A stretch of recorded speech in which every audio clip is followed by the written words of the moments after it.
কি বানাবো, আমরা কি চাই, এই বাংলাদেশকে আমরা কিভাবে দেখতে চাই? আমাদের কথা খুব সংক্ষিপ্ত। আমরা এমন বাংলাদেশ দেখতে চাই যে বাংলাদেশের প্রতিটা শিশু জন্ম নেওয়ার পর তার জন্ম থেকে মৃত্যু পর্যন্ত সে একজন নাগরিকের পূর্ণ অধিকার ভোগ করবে। শিশু সে গরিবের ঘরে না ধনীর ঘরে জন্ম নিয়েছে এটি প্রশ্ন নয়। সে জন্ম নেওয়ার পরে তার 4টি অধিকার রাষ্ট্রকে দিতেই হবে। 1 নম্বর হচ্ছে তার খাওয়া বাঁচার অধিকার, 2 নম্বর হচ্ছে তার চিকিৎসার অধিকার, 3 নম্বর হচ্ছে তার শিক্ষার অধিকার, 4 নম্বর হচ্ছে তার হাতে কাজ তুলে দেওয়ার, তার কাজ পাওয়ার অধিকার। এই 4টা অধিকার জাতিকে দিতে হবে।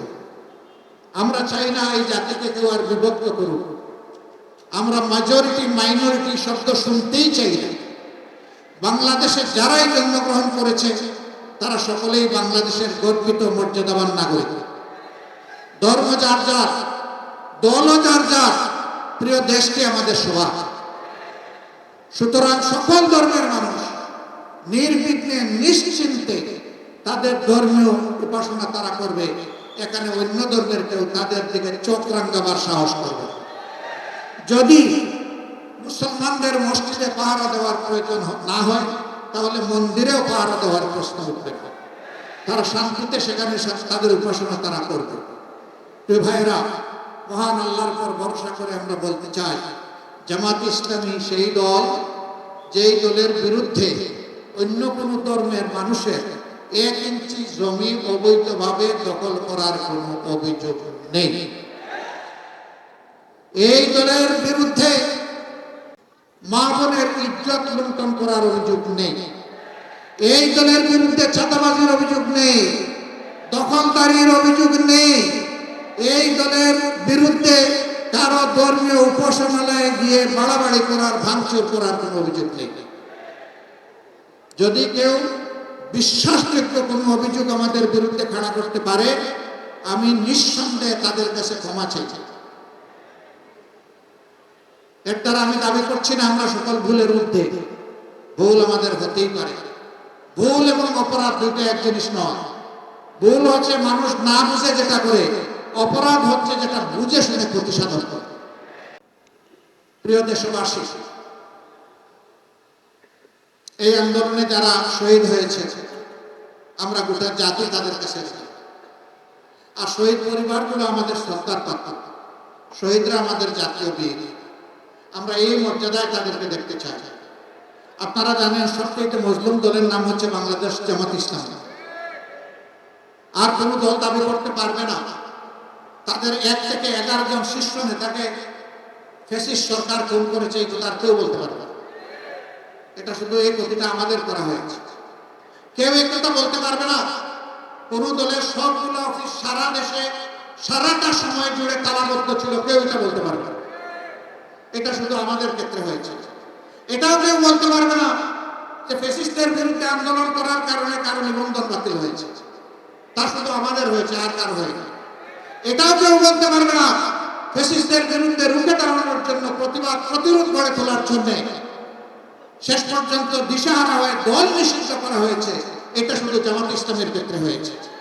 সুতরাং আমাদের চাইতে বড় মজলুম কেউ মেহেরবানি করে বাংলাদেশে দাবি করবেন না। তবে আমরা এটা বিশ্বাস করি যে আমরাই একমাত্র মজলুম নই, সারা জনগণ মজলুম, সমস্ত দল মজলুম ছিল, শুধুমাত্র ফ্যাসিস্ট দল এবং তাদের দোসররা ছাড়া। এই জন্য সকল মজলুমের প্রতি আমাদের শ্রদ্ধা এবং সহানুভূতি আছে। সাংবাদিক বন্ধুগণ আমাদেরকে প্রশ্ন করেছে, এই আন্দোলনে আপনাদের কতজন লোক শহীদ হয়েছে? আমরা বলেছি জানি কিন্তু বলবো না। তারা বলে জানলে বলবেন না কেন? আমরা বলেছি শহীদদেরকে আমরা কোনো দলের অংশ বানাতে চাই না। আমরা এই শহীদদেরকে জাতির গর্ব হিসাবে দেখতে চাই। তারা আমাদের জাতীয় সম্পদ, তারা আমাদের জাতীয় বীর। সুতরাং আমরা দলীয় ভিত্তিতে ভাগ করার পক্ষে নই।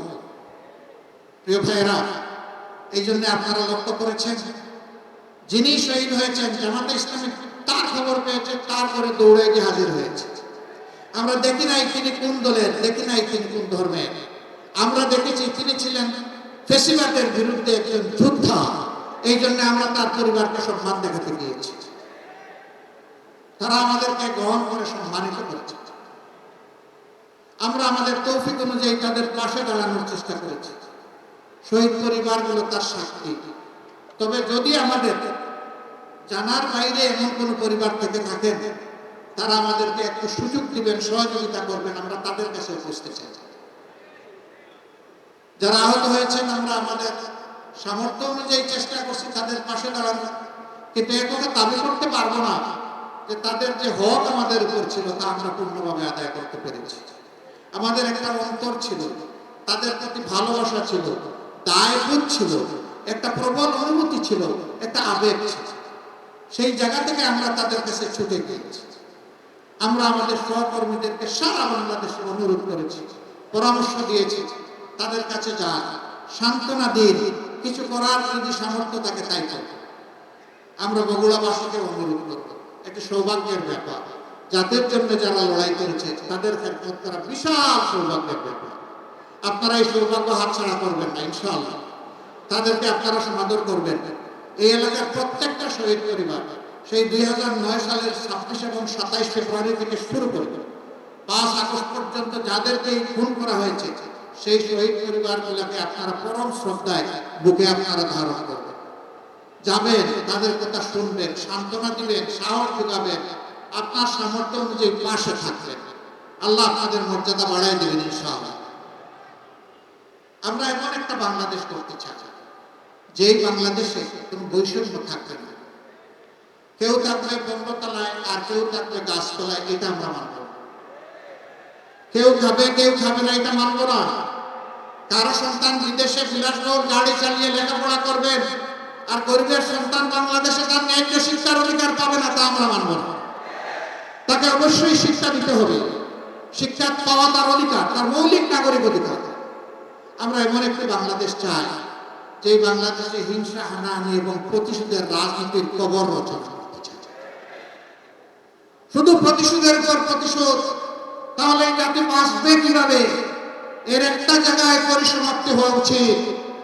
এই জন্য আমরা বলেছিলাম, দল হিসেবে আমাদের উপর যে বড় বড় অপরাধ করেছে ফ্যাসিস্ট সরকার, আমাদের নেতৃবৃন্দকে খুন করেছে, কার্যালয়ে তালা দিয়েছে, গড় গাড়ি বুলডোজার দিয়ে গুড়িয়ে দিয়েছে, আমাদের নিবন্ধন কেড়ে নিয়েছে, প্রতীক কেড়ে নিয়েছে, আমাদেরকে নিষিদ্ধ করেছে, মোটা দাগের যে অপরাধগুলো করেছে তার জন্য আমরা তাদের বিরুদ্ধে প্রতিশোধ নেব না।